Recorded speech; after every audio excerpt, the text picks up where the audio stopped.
The overall goal of the following experiment is to demonstrate the measurement accuracy possible with a reference scanner. This is achieved by preparing a specimen and using the reference scanner to scan it. As a second step, the scanned image is edited and aligned with a previous scan of the specimen.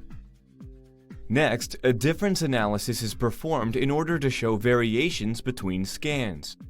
Results are obtained that show the reference scanner has a high accuracy and offers benefits for evaluating impression accuracy. The main advantage of this technique over existing methods like coordinate measure machines is that you can scan individual detailed morphology structures. Though this method can provide new insight into dental impression techniques, it can also be applied to other systems such as measuring surface roughness, erosion and abrasion.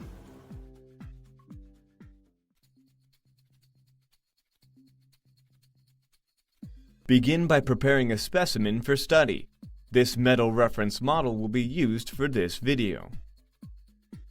Place the specimen on a surface and apply putty around it.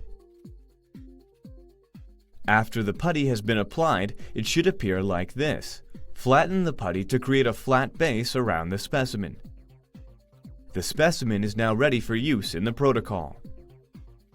Next, place the specimen on the scanning table of the reference scanner. Orient the occlusal surface to the horizontal plane. Then, start the software, including the laboratory measurement module. Via software, use the motor control of the instrument to ensure